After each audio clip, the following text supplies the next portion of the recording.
Bonjour à toutes et à tous, bienvenue sur votre chaîne d'information régionale. Merci d'être fidèles au rendez-vous en images en 8 minutes. Ici ensemble, on fait le point sur l'actualité de la région et on commence par les prévisions en météo avec le retour du soleil lundi en fin de journée. Et ce mardi également, on devrait bénéficier d'un temps clair, sec et dégagé, quelques nuages par endroit, mais rien de bien conséquent. En tout cas, le temps devrait rester sec. Le vent, lui, va se maintenir au nord et rafraîchir l'atmosphère. On en reparlera bien sûr plus en détail encore avec les prévisions météo complètes juste après ce journal. Un sujet habituel, tout d'abord au cœur de l'été, si vous vous apprêtez à partir en vacances, peut-être allez-vous contacter la police ou la gendarmerie pour l'opération Tranquillité et Vacances. Conjointement avec la gendarmerie, la police a mis en place ce dispositif il y a plusieurs années. Une patrouille de surveillance vient régulièrement dans les quartiers et peut passer chez vous pour vérifier que tout est en ordre. La zone de police nord couvre 2 millions d'habitants, 174 communes. Pourtant aujourd'hui, seules 7000 personnes ont recours à cette patrouille Tranquillité Vacances. Pour en bénéficier, il suffit de se rendre au commissariat le plus proche de chez soi et de s'inscrire. Tout est évidemment gratuit. Je vous propose d'écouter un des responsables des forces de l'ordre au micro de Margot Sailly. Il y a plusieurs conseils que l'on peut donner. Tout d'abord, une protection physique de l'habitation. Des conseils simples, puisqu'il s'agit juste de vérifier que sa porte a bien une serrure 3 points, que les accès au niveau des fenêtres du rez-de-chaussée, du premier étage sont bien hermétiques. On peut également installer une alarme sonore, c'est extrêmement dissuasif. Là encore, tout ce qui est de nature à signaler aux voisins la présence de cambrioleurs, à retarder la progression des auteurs d'infractions, eh bien, c'est vraiment quelque chose d'essentiel. Il y a autre chose, on peut également simuler sa présence à domicile. Là, plusieurs systèmes existent encore. On peut juste demander à un voisin, si on est en confiance bien sûr, de se déplacer à son domicile et de sortir les poubelles, relever le courrier. Voilà, de nombreuses choses qui peuvent être mises en place, comme un éclairage à certaines heures qui simule une présence, du bon sens finalement. Je vous rappelle donc que c'est un service gratuit, qu'il suffit de s'inscrire. À chaque fois, les policiers laissent une trace de leur passage. C'est un effet dissuasif qui peut éviter évidemment les vols et les cambriolages à domicile pendant vos vacances. Dans ce journal également, après le département du Nord, depuis plusieurs semaines, le Pas-de-Calais est passé lui aussi en alerte sécheresse. En vigilance depuis le mois d'avril, le 62 affiche désormais, tout comme le Nord, un déficit pluviométrique qui ne permet pas de recharger suffisamment les nappes phréatiques. Des restrictions d'eau sont donc imposées à tous. Explication avec Idil Gunay.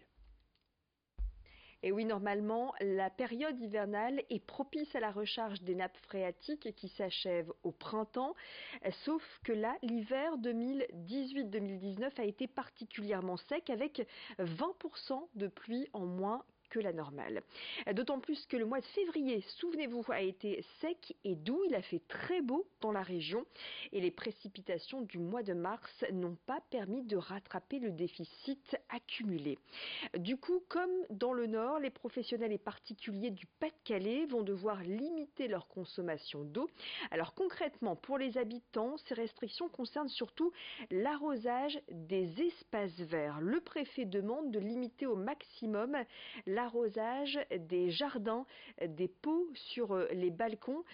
Sachez qu'il est également interdit de laver sa voiture en dehors des centres de lavage spécialisés et qui recyclent l'eau. Les industriels, eux, doivent limiter leur consommation d'eau de 10%. Et puis les agriculteurs ont interdiction d'irriguer les cultures les samedis et dimanches entre 10h et 18h. Autant de mesures applicables pendant tout l'été dans le Nord et le Pas-de-Calais donc. Merci Idil pour ces explications. On enchaîne avec un sujet malheureusement habituel quand viennent les vacances d'été, les abandons d'animaux. Vous avez peut-être vu d'ailleurs cette campagne de la Fondation 30 millions d'amis avec près de 100 000 animaux abandonnés chaque année, dont 60 000 durant l'été. La France détient en effet un triste record en Europe. Le phénomène est toujours le même, un choix non réfléchi et impulsif d'adopter un animal, puis quand arrivent les vacances, bien la question ou non de prendre l'animal en question avec soi. Les chats et les chiens sont bien sûr les premiers concernés, mais d'autres animaux sont également abandonnés l'été, des lapins, des hamsters ou des oiseaux. Une cruauté dénoncée par les bénévoles des refuges, comme ici à Vermelles dans le Pas-de-Calais. Explication au micro de Margot Sailly. On sait qu'il y a 100 000 abandons par an en France. Des chiens, des chats, des furets, mais aussi des lapins, des nacs, etc. Mais en ce qui concerne les chiens Il y a un abandon tous les 19 minutes, 4 si on veut être précis. Les chats toutes les 10 minutes. Les furets tous les 3 jours et demi. Et donc, il y a 3 départements qui perdent le plus leurs animaux. Ce sont la Gironde, les Yvelines et le Nord, qui est un département voisin. Où, par exemple, l'année dernière, en 2018, on a perdu plus de 16 800 animaux, dont une partie n'est jamais retrouvée de toute façon, hein, à cause de défauts d'identification, par exemple.